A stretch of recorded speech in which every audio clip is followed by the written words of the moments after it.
Salut les miraculeurs, ici Octolady et bienvenue sur ma chaîne. Le 10 septembre 2019, il y a maintenant quasiment 2 ans, sortait mon épisode favori de la série Miraculous, Ladybug. Je pense qu'encore aujourd'hui, c'est mon épisode préféré pour plein de raisons, notamment cette scène croisée que je trouve toujours aussi classe. C'est également à ce jour le seul épisode où les 4 protagonistes se sont retrouvés ensemble physiquement au même endroit pour un combat. Mais c'est surtout l'épisode qui a permis de créer ma théorie favorite concernant l'univers de Miraculous, la théorie d'Adrien Sentimonstre. En février 2020, plus de 5 mois après la diffusion de l'épisode, je vous partageais donc ma version de cette théorie en une théorie romancée, la force des sentiments. D'ailleurs, comme cette vidéo est une sorte de mise à jour de cette théorie, je vous conseille fortement d'aller la visionner ou la revisionner avant de passer à la suite, car vous allez peut-être être un peu perdu.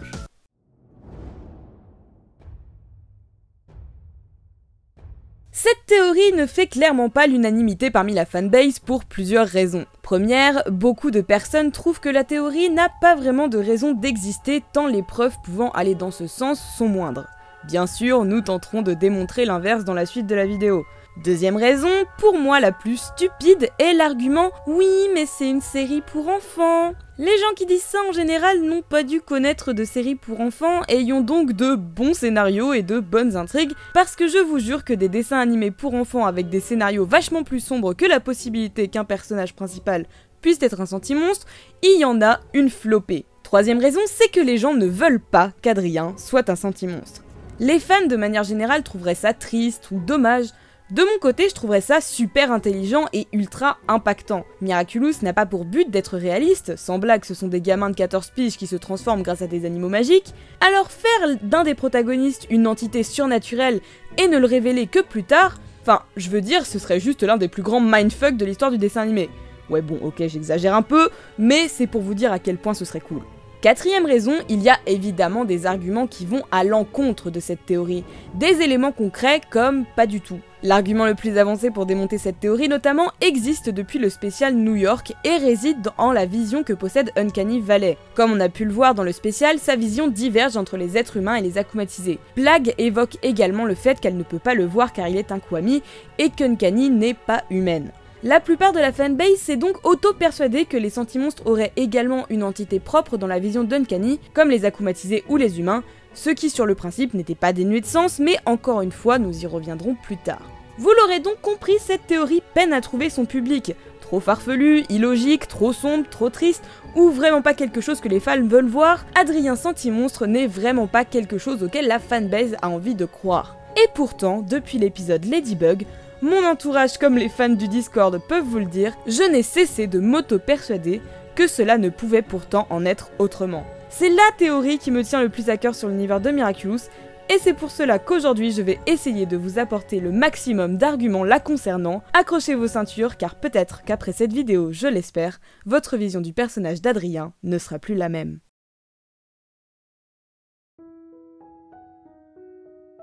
Adele Bauer est née à Vienne en 1881. Née de bonne famille, elle est la 5e enfant d'une fratrie de 6. Son père, Moritz Bauer, est directeur de la Wiener Bankverein, la 7e plus grande banque d'Autriche-Hongrie, et directeur général des chemins de fer orientaux. À 18 ans, elle fut mariée à Ferdinand Bloch, un riche bourgeois qui a fait fortune dans l'industrie sucrière, alors que l'une de ses aînées, Thérèse, avait épousé son frère Gustav Bloch un an auparavant. Malgré leur différence d'âge, les jeunes mariés ont une passion commune, l'art. Passion qui aidera Adele par la suite à tenter de sortir la tête hors de l'eau face à ses échecs de maternité. En effet, Ferdinand et elle n'arriveront jamais à avoir d'enfants. Elle fit malheureusement 2 fausses couches et perdit un 3e enfant le lendemain même de sa naissance, ce qui la plongera dans une profonde tristesse. Ferdinand, fou amoureux de sa femme et connaissant sa passion pour l'art, commanda alors à Gustav Klimt, dont elle fut soupçonnée d'être l'amante à une époque, un portrait d'elle afin de lui remonter le moral. Adele était une femme contrastée mêlant des figures romantiques et fragiles d'une part, et une lady fière et consciente d'elle-même tenant un salon d'art à Vienne d'autre part. Autodidacte, elle apprend par elle-même la littérature classique en allemand, en français et en anglais. Elle était cependant d'une santé fragile et donnait régulièrement l'impression d'être une personne en souffrance. Son visage pouvait paraître élégant, intellectuel, mais également arrogant et suffisant. Elle décède au très jeune âge de 43 ans, emportée par une méningite. Inconsolable, son mari transforma sa chambre en mausolée, envahie de fleurs blanches. Au centre, trônait le tableau de Klimt, plus que jamais iconique. L'histoire des tableaux Klimt ne s'arrête pas là, il y a eu toute une histoire autour de la propriété des tableaux avec la très célèbre héritière Maria Hartmann qui s'est battue pendant des années afin de récupérer les toiles qui avaient été offertes à sa tante. Mais l'histoire des Agreste ne nous emmènera pas jusqu'ici. On remercie très chaleureusement Marie Dupin-Greste qui a fait remonter toutes ces informations à la surface. Le tableau d'Émilie Agreste que Gabriel passe tant de temps à regarder est directement inspiré du tableau de Gustav Klimt représentant Adèle. Et s'il a une place aussi centrale pour Gabriel, ce n'est certainement pas pour rien. Vous le savez si vous avez suivi mes théories, mais mon hypothèse favorite concernant les Agreste était qu'ils ne pouvaient pas avoir d'enfants ou bien qu'ils en eussent perdu un et que ce serait suite à cela qu'Adrien aurait été créé en tant que sentimonstre. Que ce soit pour l'une ou l'autre des versions, la corrélation avec l'histoire des Bloch-Bauer est beaucoup trop belle pour n'être qu'une coïncidence selon moi.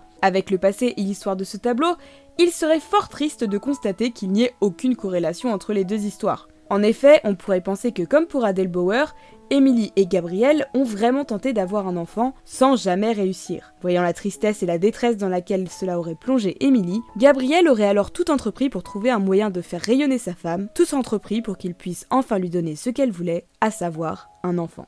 Dans l'épisode spécial Shanghai, dont je ne ferai pas la review, Gabriel parle de quelque chose de très important selon moi. Leur quête a commencé il y a juste 15 ans maintenant. 15 ans, c'est exactement l'âge qu'aurait potentiellement Adrien aujourd'hui. Ce qui voudrait dire qu'il y a 15 ans, quand Émilie et Gabriel ont fait leur promesse, cela ne concernait pas le fait de la ressusciter, vu qu'Émilie n'a disparu que depuis 1 an. Leur promesse avait forcément un rapport avec autre chose. Et vous savez depuis longtemps que pour moi cela a un rapport avec le fait d'être parent. La promesse que Gabriel aurait fait à Émilie pourrait très bien être « Je te promets que je trouverai un moyen pour que nous fondions une famille ». On pourrait croire que le fait de créer un sentimonstre pour en faire un enfant était leur objectif, mais il est fort probable que l'objectif de base était de trouver un moyen de rendre Adrien vivant, ou tout simplement de fonder une famille comme je le disais, et alors ils auraient atteint leur objectif il y a 15 ans et Gabriel a repris la quête des Miraculous à la mort d'Émilie. Encore un point commun avec Adèle d'ailleurs, celle-ci avait la santé fragile et est morte jeune, et on sait qu'Émilie est actuellement décédée, assez jeune nous devons le dire, et due à des problèmes de santé causés par le Miraculous. D'ailleurs, je me pose une vraie question.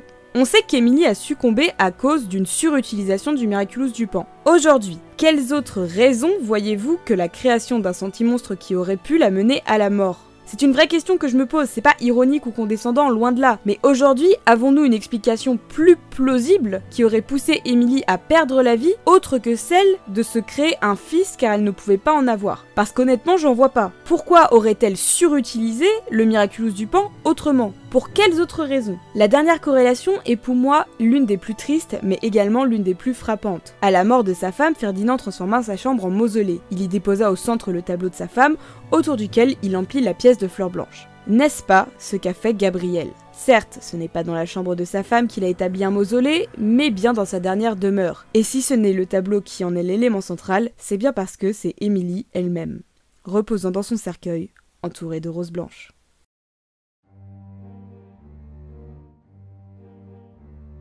Comme Adèle qui possédait une nièce, Amélie possède un neveu. Ce neveu, fils d'Amélie, est la copie conforme d'Adrien. Amélie le dit lors de l'épisode Félix, lorsqu'ils étaient plus petits, ils s'amusaient toujours à échanger leurs places, et d'ailleurs Félix nous prouve la véracité de ses propos dans le dit épisode. En effet, Félix et Adrien pourraient presque être des jumeaux. D'ailleurs, c'est ce que certains membres de la fanbase pensent aujourd'hui. Félix et Adrien seraient en réalité jumeaux, et tous deux fils d'Amélie. Celle-ci, à la demande de sa sœur, ou par pitié envers elle, aurait alors accepté de lui confier l'un de ses fils. C'est un scénario pour ma part qui a beaucoup de mal à me séduire ou me convaincre étant donné qu'il n'y aurait aucun rapport avec les Miraculous, la mort d'Émilie ou encore la promesse que Gabriel lui aurait faite. Pourquoi aurait-elle utilisé le Miraculous du Pan si elle avait un fils, encore une fois? Je suis plutôt partisane du fait qu'Émilie aurait pris Félix pour modèle lors de la création de son fils. Elle qui voulait tellement avoir un enfant, sa sœur était arrivée à avoir ce qu'elle avait toujours voulu. Alors lorsqu'elle en eut la possibilité, c'est bien sûr sur la réussite de sa sœur qu'elle copia, donnant alors Adrien. Cela pourrait expliquer une part de ressentiment que Félix éprouve envers Adrien, celui-ci lui ressemble beaucoup trop d'ailleurs, et pour une raison qui lui échappe. Ou serait-ce le contraire et serait-il au courant?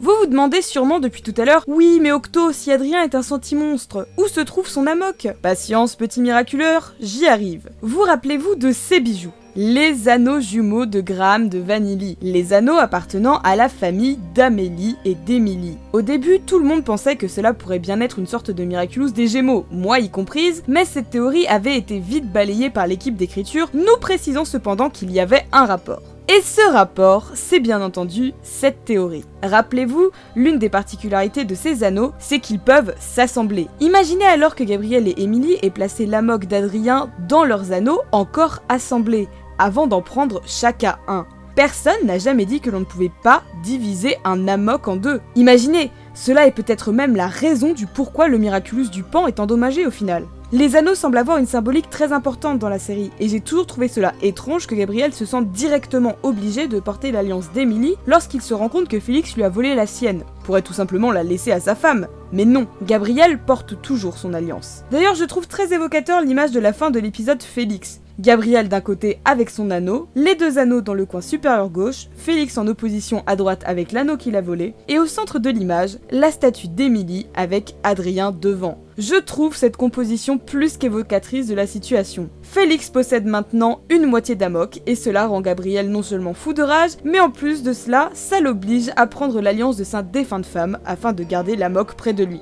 Il existe également une théorie où Félix et Adrien auraient échangé leurs identités étant petits. Notre Adrien actuel serait donc en réalité Félix, et Félix serait en réalité le sentimonstre créé par Emily. Ce qui expliquerait non seulement sa fascination pour les anneaux, comme l'a expliqué sa mère, ou encore ses réflexes aux allures surhumaines qu'il montre dans l'épisode. C'est aussi ce qui paradoxalement pourrait le pousser à haïr Adrien, étant son lui originel, et ce qui pourrait pousser Gabriel à être méfiant envers lui. Merci Oli pour cette petite théorie de ton cru d'ailleurs.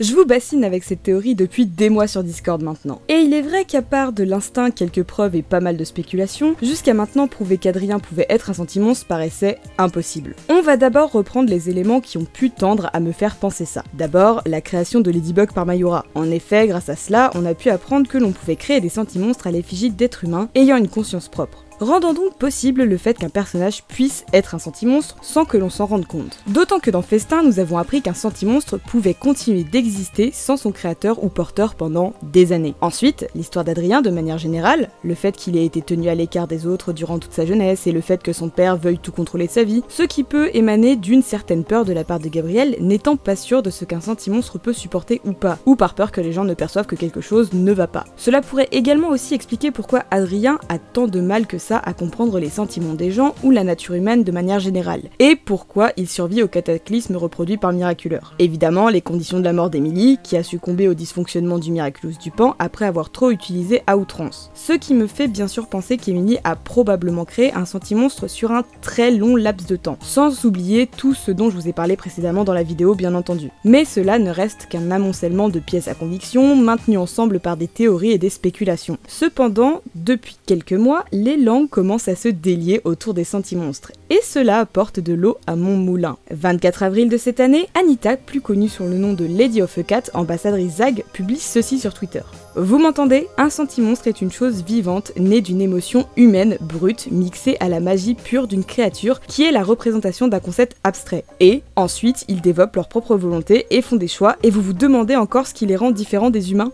Je vous rappelle que les ambassadrices ZAG connaissent ce qu'il se passe dans la saison. Elles connaissent beaucoup d'éléments scénaristiques et le fonctionnement de beaucoup plus de choses que nous. Cela tendait déjà à dire, selon moi, qu'un personnage pouvait clairement être un sentimonstre caché. Mais c'est Thomas Astruc lui-même qui apportera l'élément le plus crucial, il y a de ça quelques jours. 21 mai, une jeune femme pose une question des plus intéressantes à Thomas Astruc. Est-ce qu'un sentimonstre peut grandir comme un humain? Thomas Astruc répond, s'il a été conçu comme cela, oui. Quelqu'un d'autre surenchérit alors, est-ce que les sentimonstres peuvent être perçus par la technologie? Thomas Astruc répond une nouvelle fois, s'il a été conçu comme cela, oui. Il ajoute même, on peut créer ce qu'on veut, ça doit juste avoir un rapport avec l'émotion qui l'a généré. Si un sentimonstre est donc conçu comme un humain, il sera alors exactement comme un humain. Évidemment, ça ne prouve pas qu'Adrien est un sentimonstre, cela pourrait tout à fait être Félix, mais l'impact serait beaucoup moins grand scénaristiquement parlant. Pour ma part, j'entends. Alors peut-être que je force un peu avec cette théorie, qui est pour moi ma favorite, mais je ne peux m'empêcher de voir tout ce qui va dans ce sens. Et imaginer qu'Adrien est un sentimonstre rendrait le scénario de Miraculous encore plus profond qu'il ne l'est déjà, et expliquerait tellement de choses. notamment le comportement paradoxal de Gabriel envers son fils, tantôt inquiet, tantôt complètement ignorant des signaux que celui-ci lui envoie. Et au final, ne pouvant ramener Emily, l'arc Gabriel pourrait se terminer sur Adrien devenant humain, payant le prix de devoir abandonner sa quête de faire revenir Emily, chose qui selon moi lui coûterait énormément. Il pourrait alors se laisser aller avec Nathalie, ou alors il finirait en prison jugé pour ses crimes, laissant Adrien seul, mais vivant. Peut-être même que Gabriel pourrait devenir un allié dans le futur de la série. Une chose est certaine, je ne suis pas prêt de lâcher cette théorie. Si cela s'avère vrai, je vous mentirais en disant que je ne mourrais pas de joie en l'apprenant, et si cela est faux, je serais forcément déçue, mais suis certaine que les scénaristes sauront nous surprendre et nous émouvoir comme ils savent si bien le faire. Cela faisait très longtemps que je voulais reparler de cette théorie et je suis ravie d'avoir pu le faire avant de reprendre le travail. J'espère que cette théorie vous a plu, mais rappelez-vous bien évidemment que c'est une théorie et que je n'affirme rien à 100%, si ce n'est les dires de Thomas Astruc bien sûr. Les vidéos vont paraître à un rythme beaucoup moins soutenu à présent car je vais reprendre le travail à partir du 9 juin. J'aurai donc beaucoup moins de temps libre pour réaliser les vidéos. La chaîne ne tombe pas à l'abandon pour autant, ne vous inquiétez pas, j'aurai juste un rythme de parution beaucoup plus lent. La review de Monsieur Pigeon 72 est en cours et je me laisse du temps pour la review de l'épisode 5 des Louvaboss étant donné que le prochain épisode arrive en juillet, mais ne vous inquiétez pas, les vidéos arriveront à un moment. Si vous avez apprécié la vidéo, n'hésitez pas à laisser un petit pouce bleu, ça fait toujours plaisir, et ou à vous abonner si vous aimez mon travail, c'est la meilleure gratification qu'on puisse recevoir. Merci à vous d'être toujours plus nombreux en tout cas, on se retrouve très vite pour de nouvelles vidéos, restez connectés.